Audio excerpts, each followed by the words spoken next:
Aujourd'hui, à l'heure qu'il est, les concurrents du 63e Rallye Monte-Carlo convergent tous vers Valence, point final des différents parcours de concentration. Et c'est demain, dès les premières heures de la matinée, que commenceront les choses sérieuses avec les premiers affrontements dans l'Ardèche.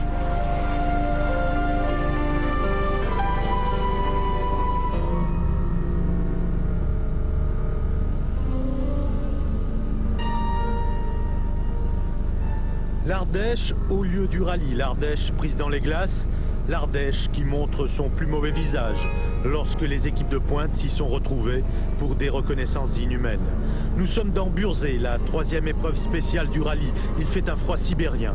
Là-haut, sur le plateau, le village de la Champ-Raphaël est balayé par un méchant vent du nord qui paralyse toute l'activité de la région. Tempête de neige dans Burzet, les conditions de circulation sont épouvantables. On ne voit pas à 10 mètres et certains pilotes comme Carlos Sainz ou Tommy Mäkinen ont renoncé. Ils sont rentrés à leur hôtel alors que Colin McRae, lui, est bloqué dans la neige par les congères formées par la burle, ce vent du nord qui souffle ici depuis des heures. Imaginez alors ce que serait le rallye Monte-Carlo dans des conditions semblables le jour de la course. Ce serait alors carrément épouvantable. Et c'est ici que devra s'établir la première hiérarchie d'un rallye à nul autre pareil. D'un côté la neige, la glace, la burle. De l'autre, un terrain sec avec quelques vestiges de verglas aux endroits les plus ombragés. Mais toujours ce vent glacial qui vous pénètre jusqu'aux os. C'est le décor du premier chrono entre Saint-Pierreville et Entraigues. Et la descente après le col de la Fayolle, ouvert aux 4 vents, donne le vertige.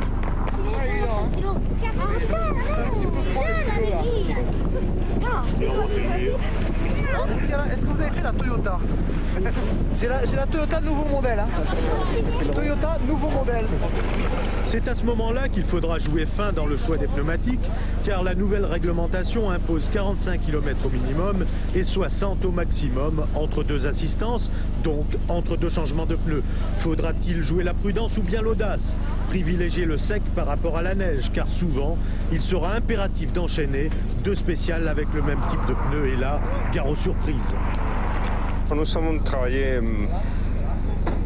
je pense, un peu plus sur les pneus, pour voir comment ça passe la nouvelle réglementation, même un peu sur les moteurs. Pour moi, le rallye Monte Carlo, c'est mieux avec la neige, parce que c'est beaucoup plus belle de les spéciales avec la neige. Sinon, il y a quelques spéciales un peu vite. De toute façon, tout le temps, c'est des conditions difficiles. C'est parce que le Monte Carlo, c'est aussi tout le temps aussi difficile. Nous sommes ici au cœur des montagnes de l'Ardèche. Entraigues est en effet depuis toujours un de ces endroits où l'on entend battre le rythme de la course.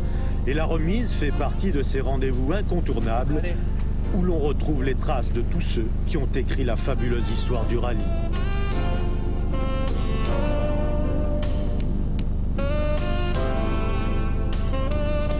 Ce jour-là, ils s'y sont tous retrouvés, les Sainz, Auriol, Delecourt, Thierry, sous l'œil bienveillant du maître des lieux qui perpétue une tradition vieille de 30 ans. Du temps où son père, Albert Joigny, dit Belou, s'était pris d'affection pour Jean-Claude Andruet et quelques autres. Pour nous qui sommes dans des petits villages comme ici, toutes ces nouvelles lois qui ont été faites par la Fédération internationale perturbent un petit peu le déroulement des reconnaissances. Tout le monde est stressé, toute personne n'a le temps. Il n'y a plus de contact qui se crée entre pilotes et nous. Et il faudrait quand même qu'on pense un petit peu à nous, à tous les commerçants, mais de toute façon à commerçants et tout le monde, parce que tout le monde a y gagné de voir arriver en décembre et janvier toutes ces écuries du monde entier avec ces pilotes qui sont connus dans le monde entier, qui sont des stars du sport, il ne faut quand même pas l'oublier. Et je pense que c'est une forme de tourisme qui en vaut bien d'autres. Les plus jeunes savent eux aussi qu'ils retrouveront ici l'âme du rallye Monte-Carlo.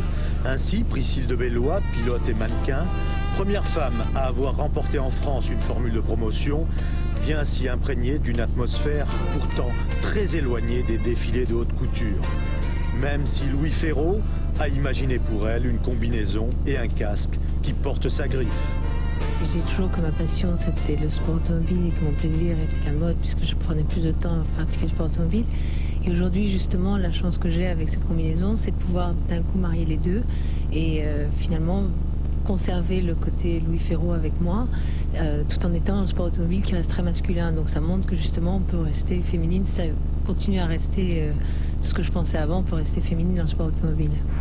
Avec la Fiat Cinquecento Sporting, Priscille de Bellois fera en sorte d'étaler à Monte-Carlo l'étendue d'un savoir tout neuf face à une forte coalition masculine. Oriol et Bernard Rosselli, troisième victoire. François Delecourt et Daniel Gratalou. Les rêves de victoire sont là, tapis derrière quelques attitudes de façade. Pourtant, jamais le rallye Monte-Carlo n'aura été aussi ouvert.